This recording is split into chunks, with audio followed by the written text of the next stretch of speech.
Alright guys, so I'm just doing it. Vlog number one, I don't even know what's gonna happen, but I just got off the phone with my baby brother, and we're just having kind of like a business meeting-esque type talk. And he was talking about how, he was asking me if I was getting into my YouTube stuff, and I was like, not really. It's not something that I feel really called to. I've done a few videos and it just feels really hard to kind of stay up on top of. And he made so many good points, and like I basically came to this conclusion that the reason why the YouTube videos are hard to do is because I've been trying to do it for somebody else other than doing it for me. And it's like hard to switch my brain off of, you know, trying to be like seen or be like valuable for somebody. But like, how can someone actually see you if you're trying to be seen for them? Because they're not actually seeing you, they're seeing what you think they're seeing what you think that they want to see, which isn't the real you. So this is just kind of like, we're just going to be doing like a vlog series, just documenting pretty much just like the adventure of Troy. And you know, I'm starting a business this year. I'm just kind of becoming like my own freelance artist guy.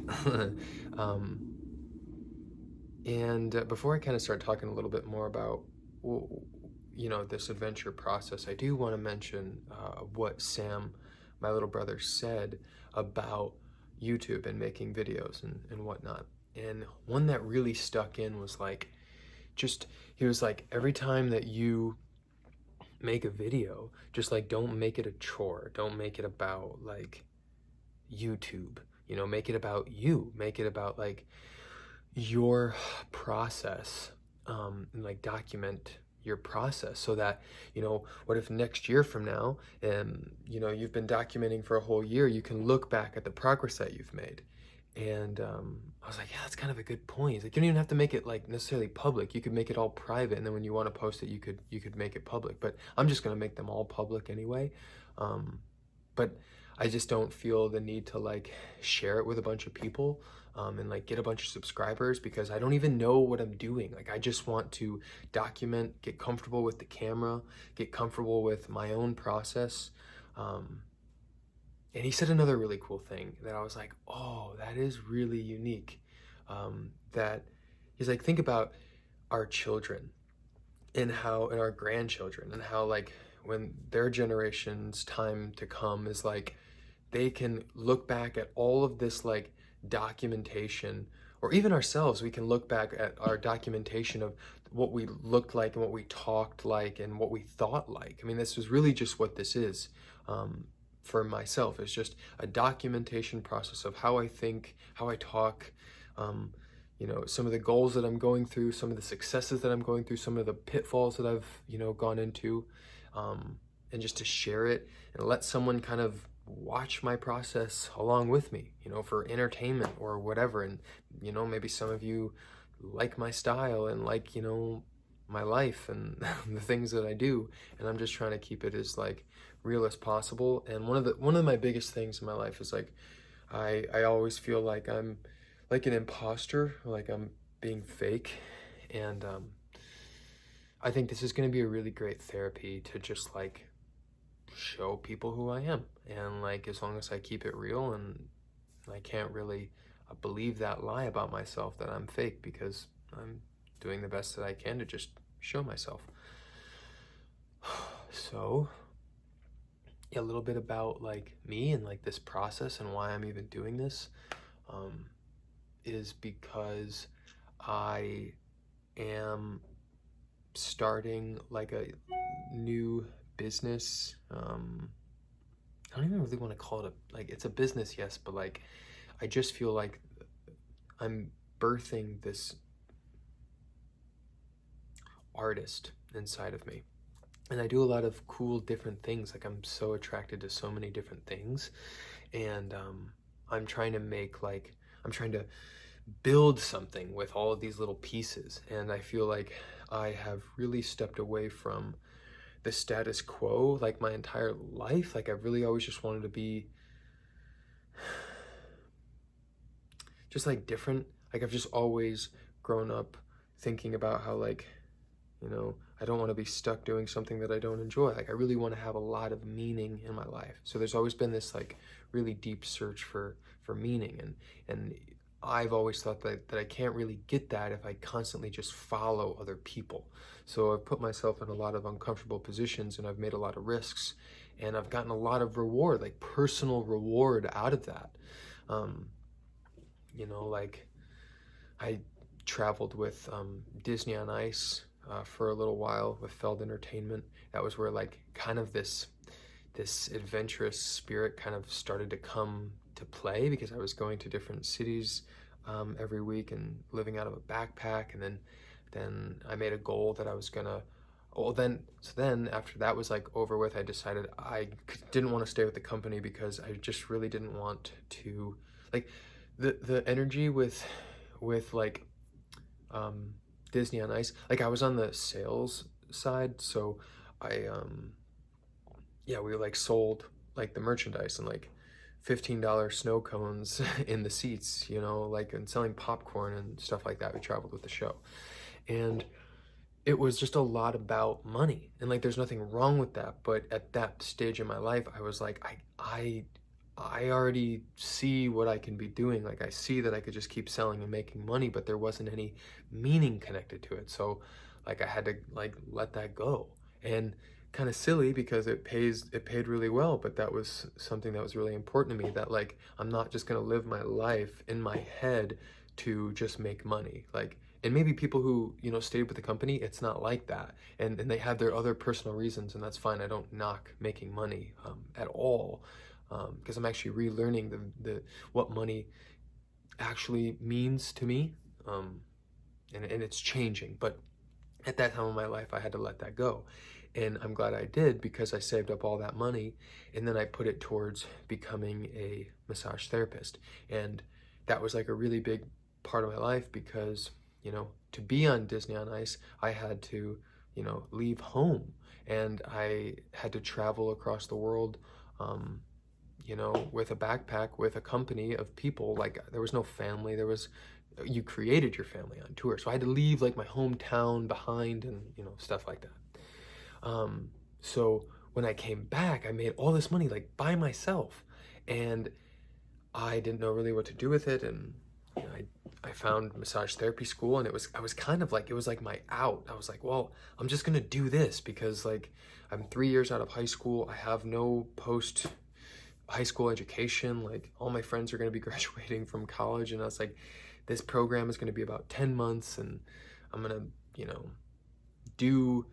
I'm gonna get something out of it. I might be able to make like $60 an hour if I'm lucky when I get out. And I was doing it for all these like monetary reasons again. But so anyway, I go through the program, and I put like, I think I saved like $500 or $700 to myself, but I put all the money that I made from school, or from Disney on Ice, into school. And I had like a grant, and I think I only took out like I don't know, like a $4,000 loan or something. Like I got most of it covered, like all just expenses on my own. And that felt really empowering. Even though I had to take another loan out, it was like, wow, I'm really putting myself through school. And I'm so thankful that my dad let me, live at his house rent free. And I'm very, very aware that not everybody gets that, but like, I don't know, I deserved it. I really feel like I deserved to do that for myself, and I was able to put myself in that position to live with my dad. And that was even kind of like it was a hard environment for a little bit, just because of my immaturity and my ungratefulness, even at the time, just not being able to see the big picture, that, oh wow, like it is kind of a privilege to be able to live rent free somewhere, being 21 years old. So looking back now, I'm like just really, really grateful. Even though I couldn't see it back then, I am grateful now that I was able to live rent free, because then it allowed me to do this program. And I was working I was at least working part-time. I think I was even working full-time. No, I was probably working like 30 hours at Jimmy John's when I was going through the school. And I never missed a day of class. Like, I was just a really awesome student because I really wanted to learn something because I invested myself into this program. And